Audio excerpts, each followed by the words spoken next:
I went to confront my husband's mistress in the hospital. What I found shattered everything. I found out my husband was cheating, and his mistress had landed in the hospital. So I decided to confront her myself. But when I walked into her room, what I saw made my blood run cold. You think you're ready for revenge until the truth punches you harder than betrayal ever could.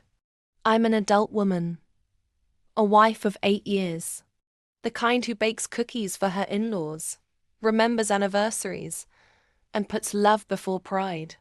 Or at least, I was, until 3 weeks ago, when I found the texts. Her name was Chloe, my husband's co-worker. I'd suspected something for a while. Late meetings, cold shoulders, fake smiles. But nothing prepares you for the gut punch of confirmation. I didn't cry. I didn't scream.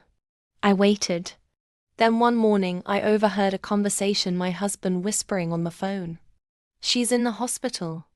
Car accident. I'll visit during lunch. Chloe, his mistress, injured and alone. And that's when I made the decision. I was going to visit her first. Not to scream. Not to fight. To end it.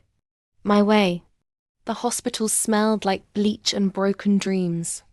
I found her ward easily. Room 209. I was rehearsing what I'd say. Does he love you? Did you know he was married? But when I stepped inside, I froze. The room wasn't quiet. It was full of people. Doctors, nurses, armed guards.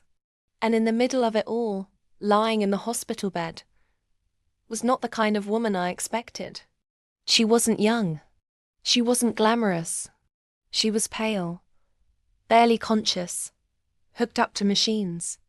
And next to her bed, a wall of photos, not of her and my husband, but of me, my face, my house, my routines, even my private moments taken from bushes, across the street, from inside my bedroom window. Chloe wasn't just a mistress. She was a stalker, a dangerous one. Turns out, my husband wasn't cheating. He was being blackmailed. Chloe had faked the affair, doctored texts, hacked his phone, and threatened to destroy him if he didn't send her money, and let her pretend they were together. She'd been obsessed with me for over a year. I was the target. The accident that landed her in the hospital? Not so accidental. She tried to follow me one night, lost control, crashed into a tree. They only discovered the full extent of her madness when they checked her bag and found a gun. And a letter. She had planned to kill me. My husband didn't tell me the truth because he thought I wouldn't believe him. Because he thought I'd leave him anyway.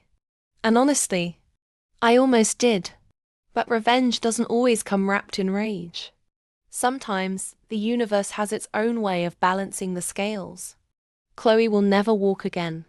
And me? I walked out of that hospital stronger than I've ever been. Because nothing is more powerful than a woman who faces horror and survives it. Subscribe now, because the next tale might be darker than you can imagine.